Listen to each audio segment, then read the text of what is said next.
Welcome to Oh, that's praise. I am your host, VH Zest. I'm your other host, Captain Nostalgia.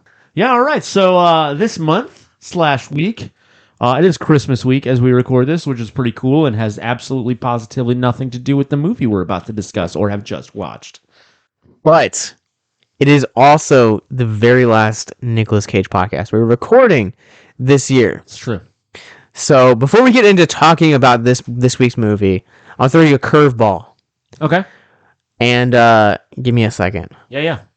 All right. So right now, I have the list of all of the Nicolas Cage movies we have covered this year, being Raising Arizona, Valley Girl, Bringing Out the Dead, The Rock, Arsenal, It Could Happen to You, Willy's Wonderland, Pig, Outcast, Army of One, Teen Titans Go to the Movies, and more recently, what was the movie we covered last time? Oh, that was I feel like I was on a roll. Oh, Kill Chain. Kill Chain. Yep. So my question for you is, what is the best Nicolas Cage movie we've covered this year, and what is the worst? Can I see the list? You got this thing here. Okay, now I have to ask you this, Josh. What, in my opinion, do I think is the best Nicolas Cage movie? Or what do I think, what is my personal favorite that we've done this year? Because I feel like I could pick from a few different things, because the one I think is my favorite podcast to record was neither the best nor my favorite of the movies. Oh, okay. Which one? So there's some play in here we got to discuss. All right. So which episode was your favorite podcast to record this year? Teen Titans Go to the Movies. Oh yeah, that was live. Easily, yes. It was live. It was great to bounce back and forth like we always do, but have some crowd interaction. And it was a great discussion and very appropriate for our scenery, and it was awesome. I felt really at home recording that. Of course, I hadn't been to a convention in a couple years, but it felt good to be there and doing what we do, and that was absolutely my favorite to record it. What about you? My favorite to record this year was also probably Teen Titans. Yeah. Just because, again, some of the things you said, the crowd interaction, being able to do an episode is awesome, because the way that we record it, just kind of pulling a little bit back, is we essentially will meet together, watch the movie, and then record it face to face, which I don't get the chance to do with either one of the other podcasts I host. And so I really enjoy being in the same room as someone when you do it. I think it creates a much natural conversation. Totally. But when you add in a crowd, a live audience, it completely changes that dynamic. And I think that not only was that experience so much fun for me, but it was the first time that I got to show you Teen Titans Go to the Movies. Right. Because it's one of the very rare Nicolas Cage movies I've seen in theaters, and I love introducing people to movies. Sure. So just being able to watch it with you and your wife was just such a blessing, but then also being able to sit down and talk about its themes and Nicolas Cage stuff, and we even got in some of the security and the guys that were running sound. We tried to involve literally everybody. Yeah, it was awesome. Even if the conversation did kind of divert a little bit and people just kind of wanted to talk about other Nicolas Cage movies because they just became aware of what we were doing. It was a lot of fun. There's a lot of inclusion, even if it wasn't a massive crowd, because it wasn't. But people would walk by and just say things, and it was super, super cool. Totally the favorite episode. Okay, but again, do you want me to tell you my favorite Nicolas Cage movie we've covered, or the best one that we've covered this year? Best one we've covered this year. Best one we've covered this year. Okay, let me look at the list. I think me and you have the same exact one, but I would love to say. Also, I didn't actually mention we also covered It Could Happen to You, which was. What did I? Yep. It was such a surprise. I think that's kind of the one that surprised me most this year. I mean, Pig is the number one. It's my movie of the year. I wish I could remember our conversation more. I don't really as much for that one. It's my movie of the year. It's the best Nicolas Cage movie I've ever seen, while not being my favorite. It is probably my favorite on this list. Almost definitely my favorite on this list. It's a flawless movie. You just gave me the Blu-ray. Yeah, It was amazing. Here we are. It is it. If you still have not seen Pig and you're listening to this, stop, go watch it, come back. No, listen to the episode about it and then come back here. Yeah, I have to say, like, obviously, like, this year I've knocked a lot of like his more famous roles off of our list. Yep. Whether you're talking about Raising Arizona, The Rock, Bringing Out the Dead, like all of these movies really kind of like shaped Nicolas Cage into like the iconic actor he is today. Yeah, I mean, heck, you just listed a Coen Brothers and a Scorsese film in that 3-movie list. Yeah. You know. And so, like, I will also point to Pig being my favorite movie of this year that we've covered. It, just to echo what you were saying, like, it is a legitimately, like, just perfect film. I was coming back from Alabama last month, and I came back on the day that the Blu-ray came out. So not only did I stop before the airport to pick up Pig, but I also watched it on the plane because the plane offered it. And I got out and I texted Brandon, who's one of the writers for Victims, and like I was just like almost in tears. Like I was like, bro, I was like, I forgot how hard this movie hits. It does. It's so good. My brother actually, and I don't know if my brother has listened to the podcast or not. He's just seen me post about it and things. And I don't know if we've ever specifically talked about Nicolas Cage, but that's all anybody wants to talk to me about anymore. um, but he texted me. He was like, "Hey, it was the same thing." He was like, "Hey, I just was on a plane because he travels for work." And he's like, "And I watched Pig," and I was like, "It's so amazing." And he goes, "It was sad." But it was so good. It was so cool that my brother like thought to text me about it. Yeah, I mean, gosh. Please go watch it. It's not my number one of this year. It is my number 2 film of this year. Word. But it is still such an amazing, flawless movie. And also, we covered almost every new release he did this year. Yeah, almost. We did cover every new release. I just didn't cover History of Swear Words with you. Because we also covered Prisoners of the Ghostland, too. That's true. Last month.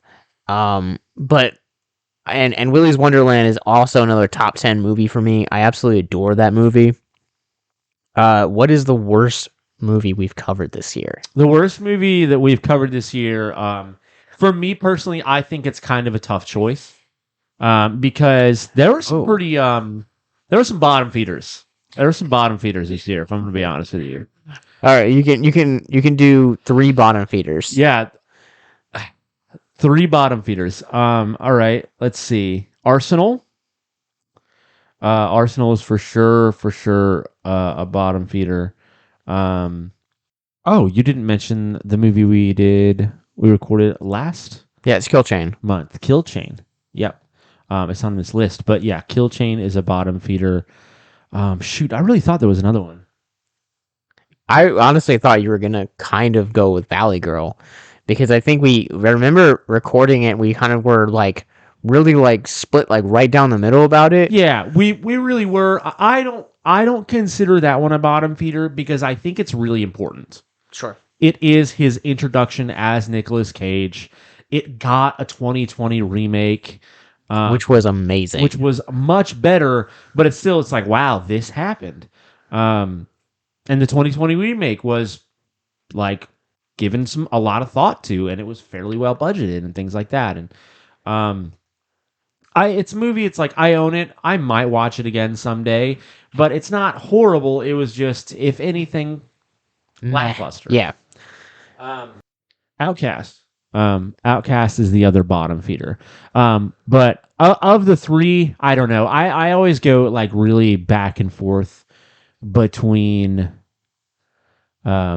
Which is the worst? Yeah, which is the worst between Kill Chain and Arsenal. I don't know. I remember at least being more involved in Kill Chain when we watched it and like wanting to know more about it despite there never being really a payoff of that movie.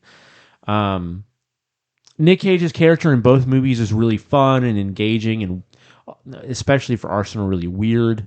I would say Arsenal is a better movie overall. But Kill Chain was the one that I was just like, I remember podcasting for both of them, and we had much more to say in general, positive or negative, for Arsenal than we did Kill Chain. So I honestly probably want to say Kill Chain. It's also just not necessarily my kind of movie. It's rare that I like those movies where they try to tell the story from multiple different time frames. That's not really my bag. Sure. And to be fair, they did it poorly anyway. But yeah, I would probably put Kill Chain at the bottom of my list. Yeah, Kill Chain automatically just steals it for me. It is quite literally the worst Nicolas Cage movie I've ever seen, and the worst one we've covered this year. Valley Girl. While those that you do talk about, like Outcast had like great fight choreography, like Cage's character was like really interesting, Awesome, and like I really liked a lot of the stuff that in that movie. Arsenal, I am a fan of its source material, Deadfall. We covered it earlier this year when Matthew Basil was still a co-host, and I honestly like it's not a great movie, but it's a wild ride, and Nicolas Cage just solidifies that wild ride for me. Right. And I loved being able to kind of see his character, even if it wasn't a lackluster movie again. So like Arsenal kind of was like an okay choice for me, but like, yeah, I don't know. Without a doubt, it definitely goes to Kill Chain, because Kill Chain was god awful. Yeah. So bad. So, all right. Well, make sure that you guys check out those episodes, and I think we have given this prologue long enough. We're talking about 2019's Primal, the closest that we will ever get to Nicolas Cage being Joe Exotic. Yeah, so this movie, just to kind of set up the plot for you a little bit, Nicolas Cage's character, his name is Frank Walsh, and he is, I don't know, they kind of set it up at the beginning of the movie like he might be like a big game hunter, but what it turns out he's really all about finding rare, endangered animals that he can pawn off, that he can sell. That are worth good money.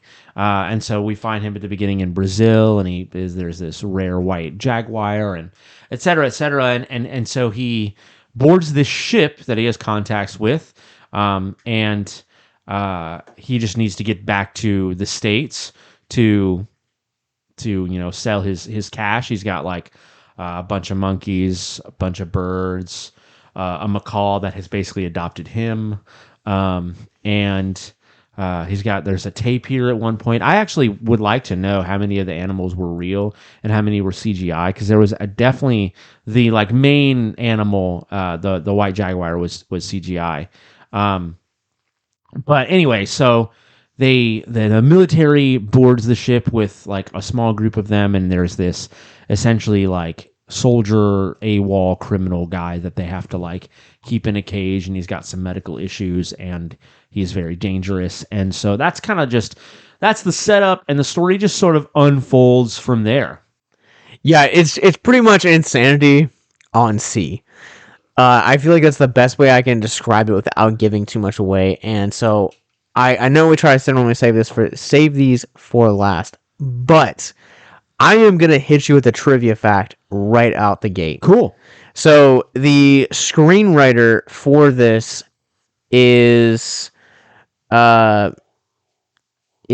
Richard Leder.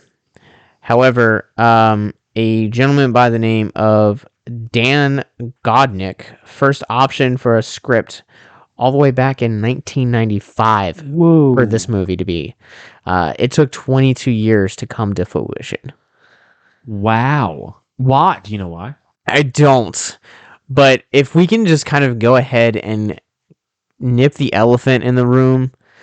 There are no elephants in this movie. The CGI in this, we're talking about like other movies. As we were watching it, you were like, bro, like, does this part remind you of like Silence of the Lambs? Does this part I remind still you got of Silence of the Lambs vibes. of this movie? Yeah. The CGI, dude, it reminded me. I could not. Once I made this connection, I couldn't unsee it. Jumanji. Wait, there's no CGI in Jumanji? There is a CGI in Jumanji. What part? CGI in Jumanji. There's a part in. When was the last time you watched Jumanji? I don't know. It's been a couple years since Robin Williams died. It's kind of hard. So there's a part in the movie where the game prompts this like huge stampede of animals, and monkeys are chasing David Allen Greer, and they're just so. When we get off here, I'll show you the CGI scene. Sure. It is terrible, like 1995, god awful, and that's like once I made that connection and like. My brain just couldn't connect it, like disconnect it, because like there are points in here where there's like, oh, spoilers ahead. The white jaguar, the monkeys. Like I'm pretty sure the monkeys and a couple of shots were real, but the kitchen scene is when they were CGI. That's very true. And it was just very bad CGI. Like you can definitely tell when something is like actual and when something is CGI in this movie. Yeah. I don't know. There was like one or two. There was a tape here, and I couldn't tell because it was like a dark shot, and I was like, maybe not. But yeah, I don't know. I've known so many people who are really like, yeah, that movie was okay, but the CGI was terrible. And I'm like, well, was the movie okay or not? Because I personally, this is my conviction, and you can argue this, but like personally, I think if you judge a movie by its CGI, you're judging the movie by its budget, which is a little unfair. But that is not to say that this was not a good movie. The CGI was definitely lackluster, but the cinematography was totally not. The casting was also really good. The dialogue was probably our favorite part. The movie doesn't. The movie doesn't lose a ton from there being, lackluster CGI. It's just that you can clearly tell where their budget went versus where it didn't go, and that's just a choice they had to make. Look, I want to preface this also by saying if a movie is entertaining and I authentically have a blast watching it, CGI is literally among the lowest of the low when it comes to complaints. Right. And like Chapter 1 is a great example. It's a great story, but it has some really shoddy CGI scenes. Yeah. And I'm not going to judge a movie on that. Like, if there are very few complaints I have about that movie, CGI is among them. And I have very few complaints about this movie, but the CGI is among them. That's fair. Yeah. If you're doing a pros and cons, the CGI is definitely a con, for sure. But you brought up the dialogue. Okay. Yeah, it's great. So, like, there's just a lot of... You feel like there's a few different parties in this movie represented. I feel like as there often is on sort of like bottle movies, like movies that are set in one place in one community, whether it's other seafaring movies or movies like Devil or what have you, like movies that are just really close quarters, you often have like multiple parties represented. And this movie does in a couple of different ways. Like part of it's just ship crew, part of it's maybe like a racial differentiation, part of it's military. And as the tensions get high in the movie gets more funny. And it's not like a comedy by any means. This is probably like, depending on like what your fears are, you could consider this horror adjacent. Especially with like how bloody parts of this movie are. Like, it's not by any means a horror movie, but there are parts that are like, wow, okay, they went there. That's fair. Anyway. Yeah, some of the dialogue in here is like, this is a direct-to-video release. Was it? It was. Yeah. So, like, and while there's nothing wrong with that, because, like, we've covered previous direct-to-video and, like, I've loved some of those movies. Totally. The dialogue... Valley Girl. Yeah, the dialogue gets notably worse as the movie goes on. As like you're talking about like tensions, like the cheesier the dialogue gets. Right. Which actually, if I may, Josh, like I know we usually do this a little later on, but as far as as far as like mental health goes, that is the biggest thing that I noticed. That's the biggest thing that I noticed is like when tensions get high, when, because basically what happens is this convict escapes through some wild, crazy means. Oh, he conned people into thinking he was having a seizure. Yeah. And then he lets the animals free, which is a blast. And so tensions rise, and there's like this, high-ranking military officer who basically asserts himself in control of the ship, and absolutely nobody likes him. And he's written as not but so bright, charismatic but not bright. And you really think he was charismatic? I think he thought he was. Okay, that's fair. Yeah, like that's what happens. And so tensions just raise. There's all kinds of venomous animals and dangerous animals around, and that's what happens. And I think that like a lot of time what you see with people who are in uncomfortable situations or in situations that are tense, that are dangerous, that are where they are forced to come out of their shell and they're not at any point feeling safe, like people throw up their safeguards. And so often, I know in my life, maybe in yours, like humor and sarcasm and satire and things like that are a lot of people's safeguards for those really, really uncomfortable situations.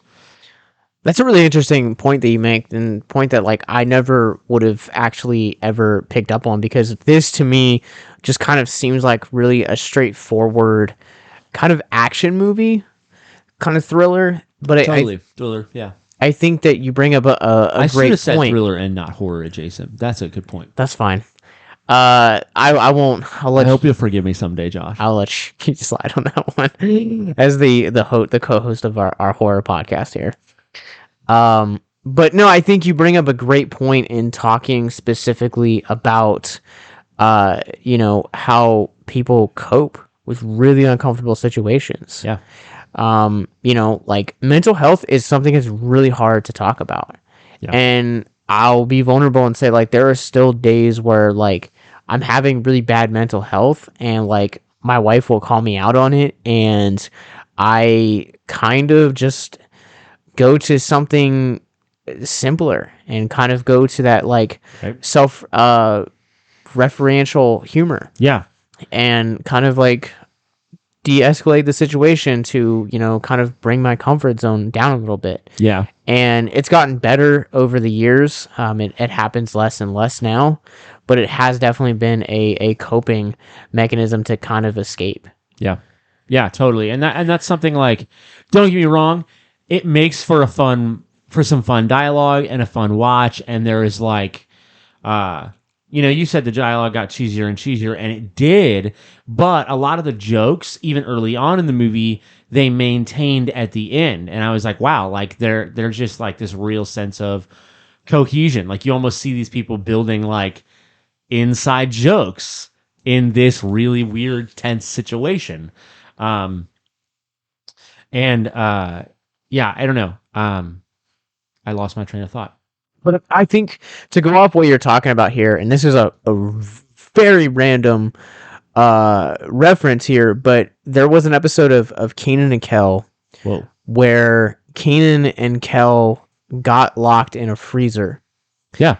And they, every time that they would like try and go out for help, like, or someone would like come in, the door would always lock behind them. So you had this like really tense group of people. But like by the end, if I remember correctly, they were able to kind of, get along and work together. Right. And I think you build up some great relationships. Yeah. In that way. Yeah, totally. And it's funny how sometimes, the ugliest situations that life can bring us actually by might be able to bring us the best relationships that we have. Yeah. Yeah, it's really interesting. Like, even so, like Nicolas Cage's character in this movie, Frank Walsh, he's really just, he's really forward. He's really rude. He's sometimes childish. They point out that he has a problem with authority, so he backbites all the time. And you can tell that what they're trying to paint is like this guy who just, his own self-interests are all that he really, really, really cares about, you know? But when then everything starts to hit the fan, he doesn't lose that. Like his character doesn't, his demeanor doesn't necessarily change, but you definitely see him become a team player in his own way. You know, there are so many times where he'll be telling somebody what to do. Like, hey, you go do this, and I will, you know, you lock the door behind me. I'm going to go do this, and I'm going to come back for you. And the people are like, well, how do we know you come back for you? How do we know you'll come back for us? And he goes, You don't. You won't. You're gonna have to trust me. And there's a couple of moments like that where he's very aware of the fact that, like, he points out the fact that he is not necessarily, you know, it doesn't make sense to trust him, but it's the only option at hand. And that's obvious, and it plays itself out very well. And yeah, you see a couple of characters have like a developing, I don't want to use the word relationship in like a cliche way, but you see them begin to connect. If you or someone you know is listening to this podcast right now and you're struggling with suicide, addiction, self-harm, or depression, we encourage you guys to please reach out. This is the heartbeat of why we do what we do. Suicide is currently the 10th leading cause of death in the United States, and as of this recording, there are 132 suicides that take place each and every day on American soil. And when you scale back internationally, there are 800,000 successful suicides. That is one death roughly every 40 seconds. So if you or someone you know is struggling, you guys can go to victimsandvillains.net/hope. That resource is going to be right in the description wherever you guys are currently listening or streaming this. There you'll find resources that include the National Suicide Lifeline, which is 1-800-273-8255. You can also text HELP to 741-741. We also have a plethora of other resources, including churches, getting connected with counselors, LGBT resources like the Trevor Project, and also veteran hotline as well. Please, if you hear nothing else in this show, understand that you listening to this right now have value and worth. We get it. Suicide, depression, mental health, these are hard topics, and the stigma around them doesn't make it any easier. But please consider the resources right in the descriptions below wherever you guys are listening, because once again, you have value and you have worth. So please stay with us. Yeah, I think one of the best payoffs of that is the relationship at the end. So it's revealed about probably like in the second act of the movie that Frank, as Micah mentioned, is actually he's basically a guy that hunts animals and then sells them to the highest bidder illegally. Yeah. So when famke-jamsen's character actually discovers this, she kind of chews him out for it. But in the end, like when they're saved by the National Guard, he's like, I'm gonna need to see your paperwork for all this, and she's like, oh no, she basically comes up with a lie that covers him. Yeah, the National Guard officer is like, I'm gonna need to see your paperwork for these animals, and she covers for him. She's like, Frank's paperwork was destroyed by, I forget his actual name, but the prisoner that they had aboard ship, Richard Loeffler. Loeffler, that's right. And so she totally covers for him, because it's one of those things. It's not necessarily that she respects what he does, but just because of the discourse of the movie and like all that happens, she respects him. Yeah, but I think to go back to your previous point about how tense situations can really impact relationships in your mental health simultaneously. We kind of see their relationship is the one that the narrative pays attention to the most, Yeah. kind of their dynamic, because it essentially starts with him just making like really snarl comments the first time that they meet over the communal dinner. Yep. And then you kind of get to see that grow until the point where like they actually become friends in the end. Yeah, totally. And it's funny, we were talking about this before we started, but like our relationship had like some really like weird beginnings where like we knew each other through mutual friends, Right. but like you were kind of like at a different place in your like a little bit like I would say a little bit more immature. Sure. So you kind of like were like very stubborn in some of your thoughts, and so it's like it was really hard to like talk with you about certain things. Yeah. And then like we moved here to Richmond, and like me and you kind of became like really close really fast. Yeah, totally. And I think that like no matter the situation with any person, you're probably going to get some of that at some point in your life, whether it has to do with mental health or just plain old immaturity. And I think that you're right. I think that at times in my life I have been, because you're not the only person who has known me to be that way. And you met me as an adult, and there are people who knew me as a teenager and I was that way.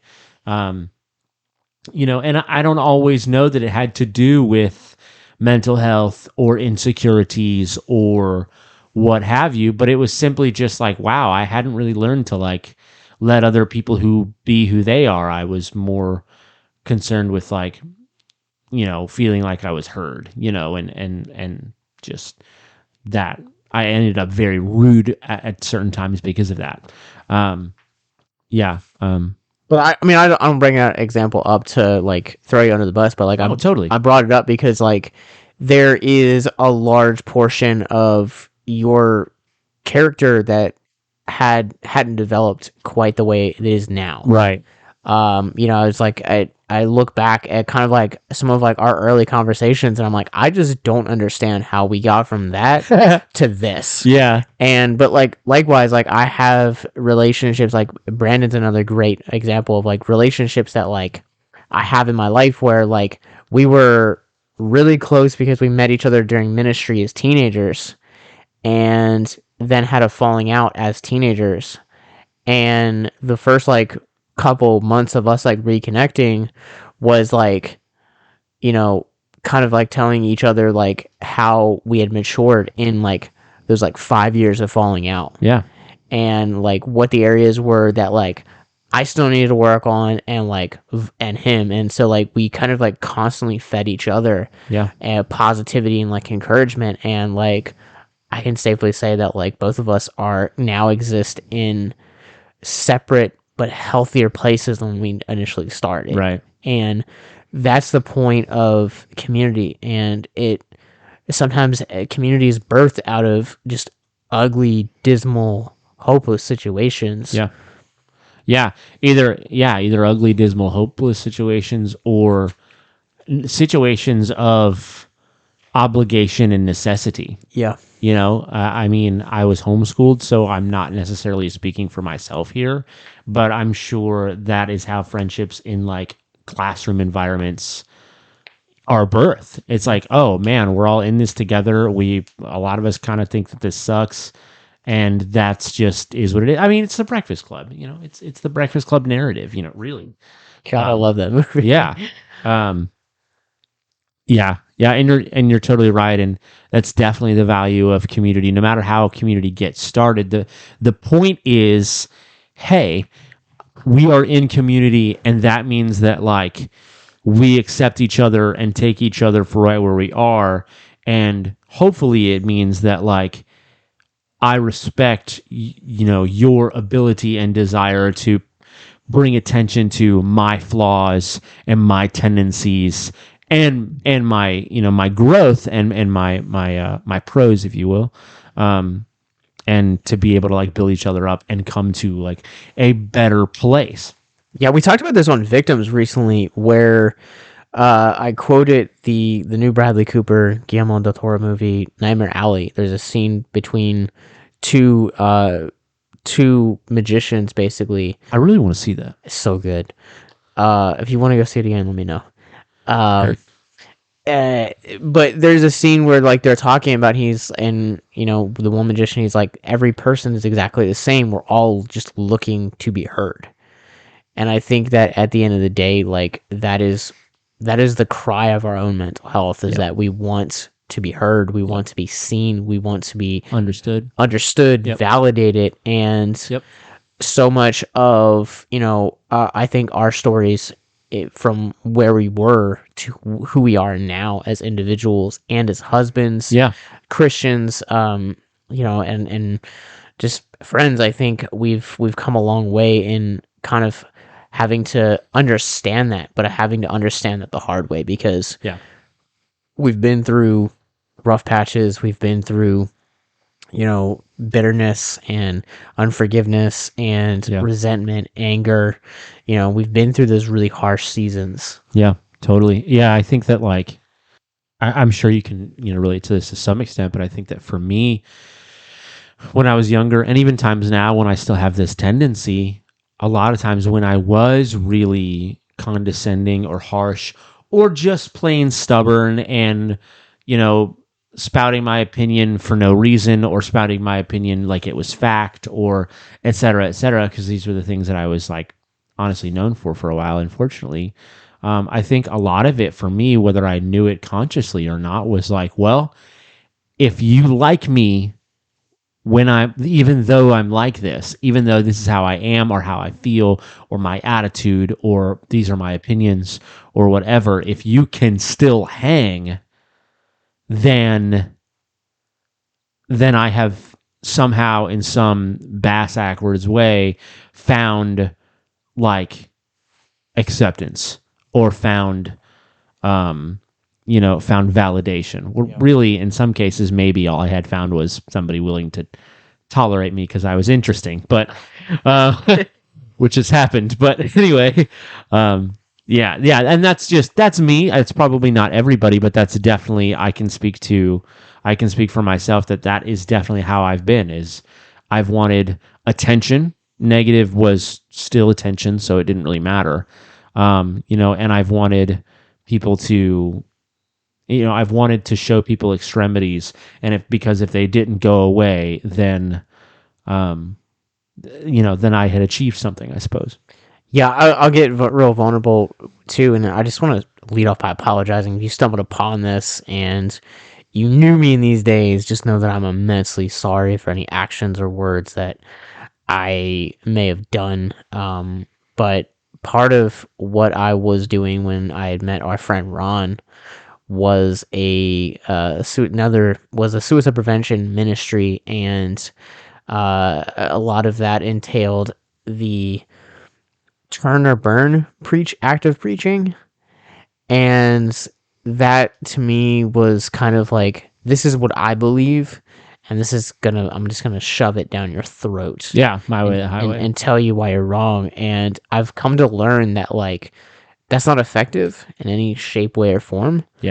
Because people end up kind of giving this like really perverted view of who God is, but also at the same time end up actually walking away from their faith because they can never actually achieve the things that they think Scripture teaches and stuff like that. So part of my mental health learning process was having to go back and make amends for some of those things that I'd said and that I'd done, but also at the same time to, I feel like, be better as an individual, to no longer look and say, all right, well, I'm going to tell you why, I once met a place in my life where like I want to sit down and like I want to hear people's stories, and I want to be communal. And kind of where Frank finds himself at the end, like, being that team player and really understanding and learning that there's more to life than just one thing. Right. Yeah. Yeah, I'm glad you kind of sort of brought it back to the movie, because that was something like my favorite thing that happens in the movie, aside from the shots of real animals, because I just love animals, but is you find out at the end of the movie that, he's not able to go straight back to America. He's going back to, I think he said San Juan, Puerto Rico. They are going to San Juan, and then they're going to Kenya. Yeah, and he was like, it's okay, like I know a breeder there that has had a lot of success with rare species. And his friend that he made, Famke, what's her last name? Famke-Jamsen. Yeah, Famke-Jamsen. An unsung national hero. She was like, well, I'm sure they'll pay a high price. And he was like, they don't have any money. And like that's, and she was like, it becomes kind of a joke. She's like, well, you're a good guy after all, and whatever. But it's still like, it was awesome to me. And it just kind of hit me, because it was like, well, you could either take this as this is the way that he's been all along, and he was throwing up a guise of being this sort of hunter tough guy, or it was like, he had been in zoos and knew the animal community very well, and so he knew that was an option, and he, like, all that he'd been through was just like, maybe at the end he felt like he knew what it felt like to be a caged animal. Yeah. And so it was like, well, I'm going to do the right thing now. And regardless of those two options, it's still just like, yeah, still really humbling. To your point, he was literally put in a cage. Yeah. He understands. Yeah, he was Nicolas-caged for a scene there. Yeah. Wow. I don't know how you get back to mental health talk. No, I think that this movie it's really fun.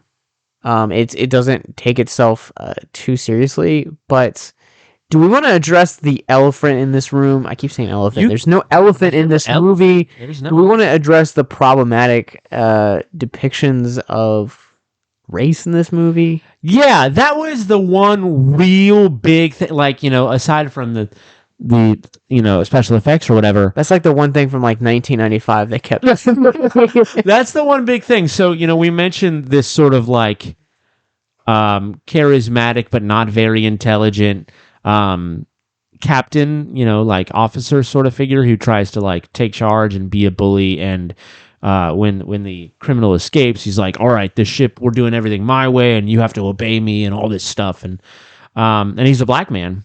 So he's a deputy something. I don't remember his exact title. Yeah, but his name is LaMonica Garrett. Yeah. And he's like there is one other black guy in the movie. I think he's just like a mechanic. Yeah, he is a mechanic. Yeah. And then there is a father and son Latino duo like on the ship as well. And then the movie starts, like, as we said, in Brazil.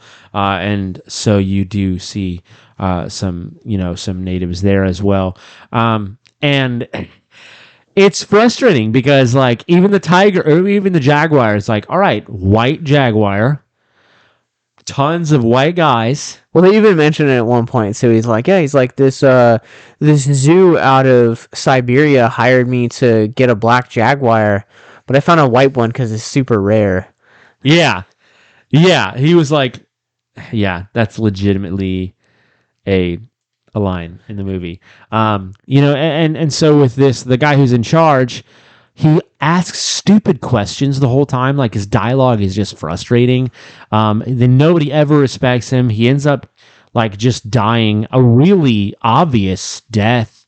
And it doesn't feel like poorly written. It was just like, well, duh, of course he did that. Like, they've written him to be unintelligent or less intelligent than he probably ought to be for his rank. And everyone is insulting him throughout the whole movie, the entire movie. They're on walkie-talkies and like they're just the whole movie. And then the other African American guy he has like a couple of lines, and then he just gets killed. The dad of the Hispanic father and son gets bit by a snake, and then the son gets like held captive for like the last third of the movie. Yeah. Also, I just want to point out some things right here. Yeah. Leon Andrew Joseph plays Jerome, who is the mechanic in this That's movie. Right. We have Isaac San Diego, who plays Vasquez, who is one of the he's one of like the crew that like we meet. He's a very brief role. But Morales is played by Bueno. I'm gonna butcher this. You want to try this name? It's like Braulio Castillo Hijo, I think is what it is. Any Spanish listeners, really sorry. Yeah, but he plays him, and then the chef Jamie is Razy? I don't know. Plays Jaime. Jaime? Is that how you say that? It's Jaime. Okay. So basically, essentially every... Oh yeah, and I keep forgetting about the chef. The chef gets killed by monkeys. Gets killed by monkeys. It's kind of a great scene. It is a great scene. But every non-white person dies in this movie. But except for the kid. The kid only gets mistreated most of the time. Yes. However, I will also say that we do see Morales come back in the end. That is true. They were able to save his life. Which, I don't know how spider venom works. That kind of to me snake venom. Snake venom. That's what good. Sorry, I don't know how that works. But like, I feel like once you're kind of bitten, like you're kind of like DOA. Are you looking it up? Yeah. If I remember correctly, it was a Bushmaster that bit him. So.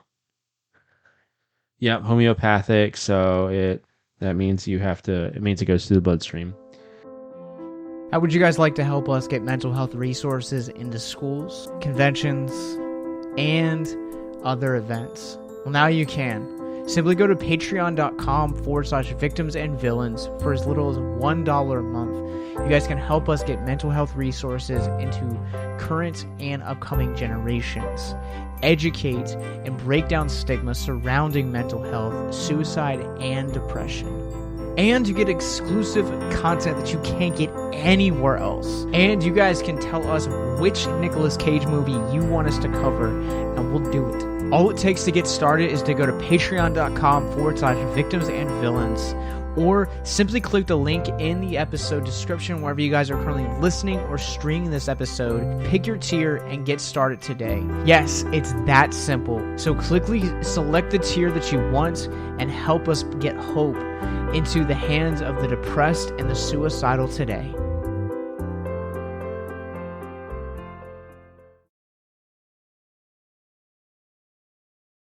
The bite of a Bushmaster was one of the deadliest snake bites in the world with a high mortality rate, even with treatment.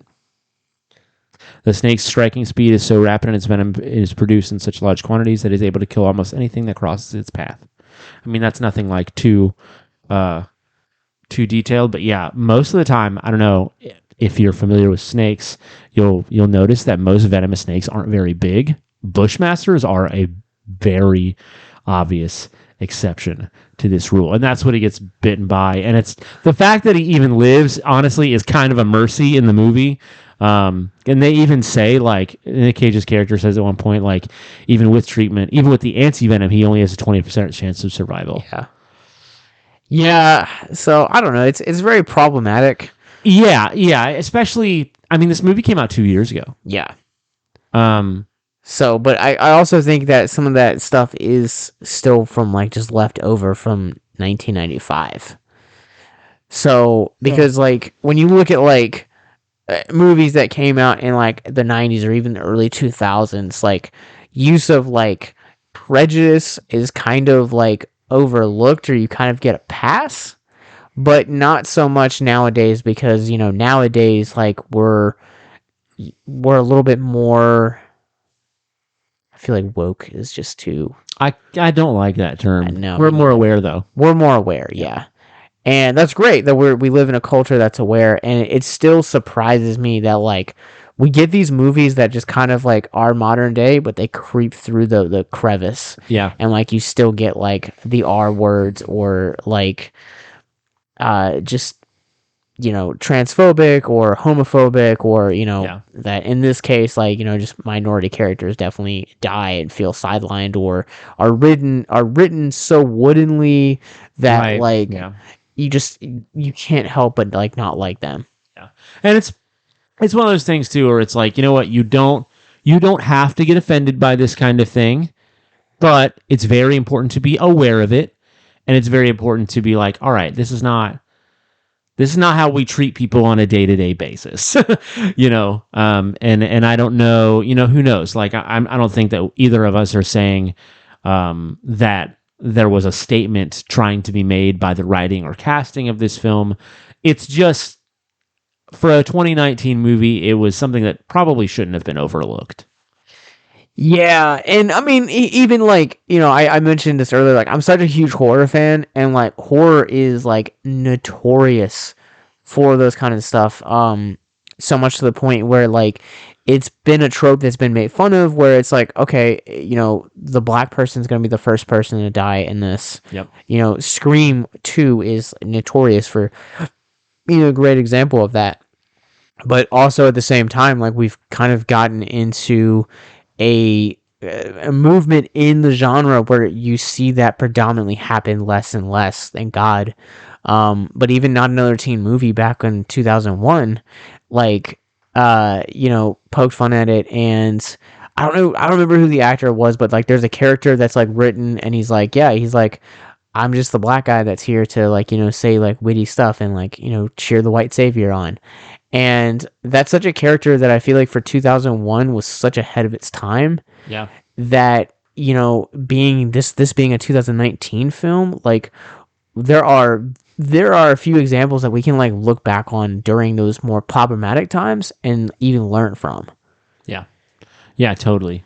Yeah, like I said, I mean, it's just an awareness that I think that like we are making a point to maintain, and that I think that like just got weirdly overlooked in this movie, or maybe it was written in there on purpose. I don't know, but yeah, I think it's super important and you're right. Like, yeah, there's a lot of tropes and things that just got made fun of, and it's weird because in a way, like, making fun of it is like, yeah, it's funny and it's kind of sad, but movies that do make fun of those tropes are ahead of their time, because it's just like, oh, hey, we're going to make a point to point out the fact that like minorities get kind of crapped on in old movies, and that's just not okay.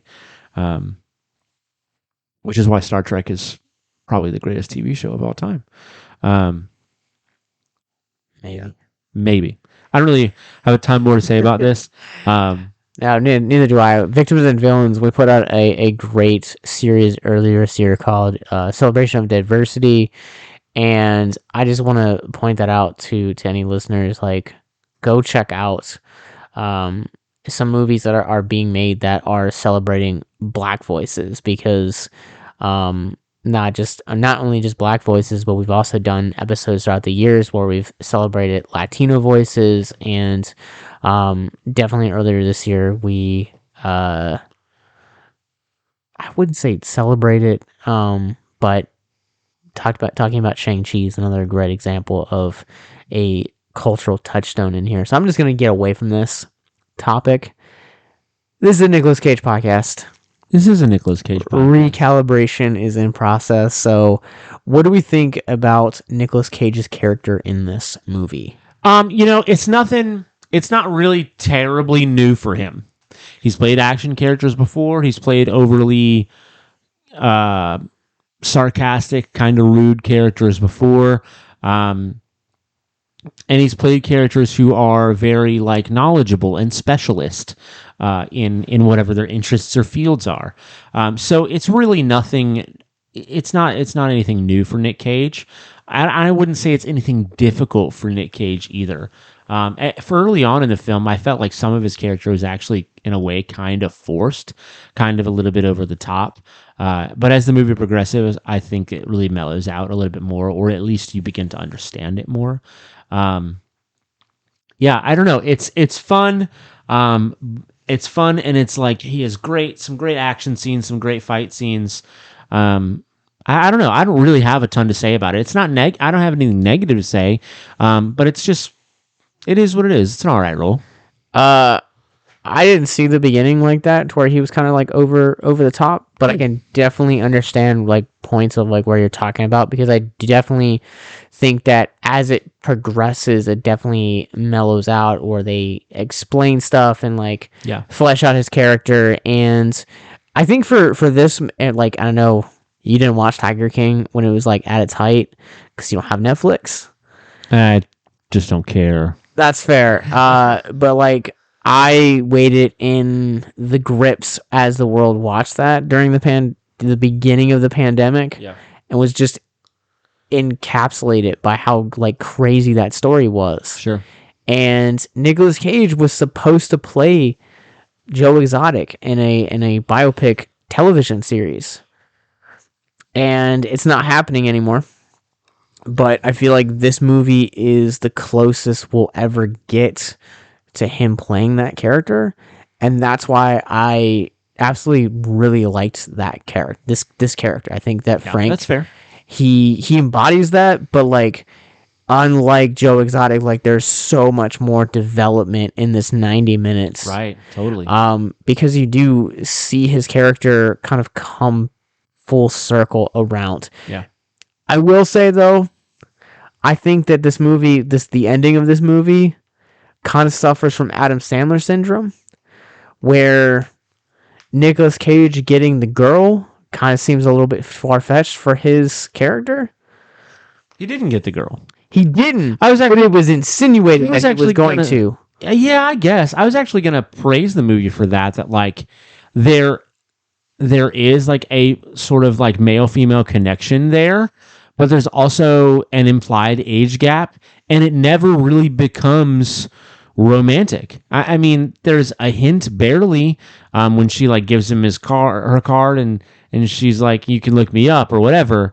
But you know, it's barely flirty, if that. I honestly think the movie handled that really tactfully, because I think we don't get enough platonymy in movies sometimes. I can totally respect that, but like the fact that like she hands him his card and like is even starting to entertain the idea of that, like I liked it when they were just kind of like had respect for each other. Sure. But I guess adding on the whole like, here's my number, kind of cheapens that a little bit for me. Yeah, I guess. And his response balanced it out a lot, though. That's fair. Yeah. All right, you ready for some trivia? Yeah, totally, always. All right. So, famke-jamsen, who is the female lead in this movie, she plays a doctor. I'm wondering if you know the connection to her and Logger in this movie. Logger? Loeffler. Kevin Durant. Kevin Durant? That's his name. That's the actor's name. Okay. I mean, are they together or something? No. Are they siblings? No. What can is it obvious? No, you probably don't. Okay, well then just give it to me. They were both in X-Men movies. So she famously plays Jean Grey. Sure. He actually plays the Blob in X-Men Origins Wolverine. What's the next trivia, Josh? I will keep on with the Marvel. So Nicolas Cage, Kevin Durant, and famke-jamsen have all starred in Marvel movies that are outside of the MCU. Yeah, that's true. So other trivia includes the fact that this film the shooting was actually postponed because of the Puerto Rico hurricane. Oh, wow. Don't know what year that was. I was actually wondering how much of it was filmed on site. That's pretty cool. Yeah. That is actually really cool because I feel like we don't ever get films like that anymore. It's always kind of like green screen this stuff. Yeah. Would you like to take a guess at what the original title for this movie was called? Oh my gosh. Caged? No. Persona non grata. Persona non grata? Yes. I forget that means. But Lionsgate decided that the title would be too difficult to market, so they changed it to Primal. I don't think Primal really fits, if I'm honest. It doesn't. It doesn't. But it's definitely better, easier to market. Yes. And the last one that I actually well, no. Okay. The name of the ship, Mimer, which is where everything is on, the name comes from the North mythology. Mimer, which is a figure in North mythology renowned for his knowledge and wisdom. The ship Mimer is a real vessel owned by a godby shipping company located in the Åland Islands, which is a autonomous part of Finland. Yo, the homeland. That's pretty cool. Actually, I always wonder about things like that. Like, oh, I wonder if this is a real ship. I wonder if this is, things like that. So that's actually pretty cool. You ready for the last one? It wasn't military. But it wasn't. Yeah. So the ship Mimer, to go back to the Norse mythology, was named after a Norse god of water, but the story involved a hostage and someone being ripped apart in the end, only to be identified by their teeth. In the Norse story, only the head was found. Huh. That's such a specific detail. Yeah, that's pretty cool. For those of you guys that have, if you've seen it, sorry, was that English? Yeah. Okay. If you've made it this far, chances are you've probably seen the movie and know that the Durant character actually gets eaten by the white jaguar and is only left by his teeth. That's awesome. Yeah. So I think our last question to answer for 2021 is Primal worthy of high praise? I'm honestly kind of on the fence about this one a little bit. Okay. Yeah, it was good quality. I don't know if I'd watch it again. I'd say it makes the cut, but it's not amazing. I am going to actually be on the receiving end of that, and I'm actually going to confidently say that this is worthy of high praise. All right. It's great cinematography. It definitely is. The acting is it's campy.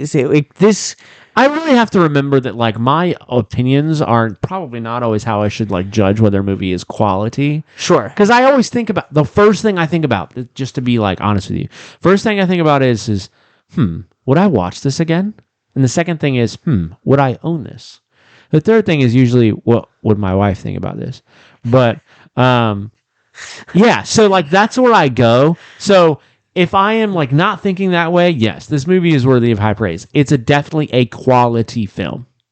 Yeah, so I actually would own this if I found it on sale for $2 or $3. What about $5? Too expensive. Blu-ray. Maybe. Okay. But I think to me, the acting in it is really solid. It's cheesy, but it knows its tone and it never steps outside of that. That's very true. The movie is self-aware. I still do not take back my comments about Silence of the Lambs. I think there's still a little bit of that in there at times. But it's not it's not over the top. This movie doesn't necessarily feel like it's trying to be something else. It just is, and it's a quality movie.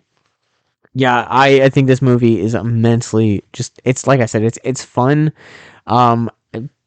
Jansen is always an actress I love seeing and stuff. I grew up watching her on Nip Tuck and the X-Men movies, Taken, I didn't know she was in Nip Tuck, actually. Yeah, Nit's one of my favorite shows of all time. So, but like I absolutely Faculty. She's in the Faculty too. I really just there's so much that she's been in that I really loved, and like getting to see her opposite Cage and like was such a treat. And Kevin Durant is always a great bad guy in everything he's been in. Like I love his introduction scene. I think it's one of the best parts in the entire movie. Actually, yeah. Yeah. And he just kind of gets to progress from there, and I absolutely love that. This movie is just, it was such a blast. Yeah. I was expecting a lot worse, but man, this movie, what a way to end the year. Yeah, it was a good one. All right, so, we did sort of a little soft recap at the beginning. Actually, it took a long time. So let's do like an up next sort of deal. So we've got, I believe, at least 3 titles in 2022 to look forward to. I know, like, features. I don't know if there's any shows or anything like that. I know I had way too many people, an embarrassing amount of people, try to talk to me the other day about the new trailer. What was it?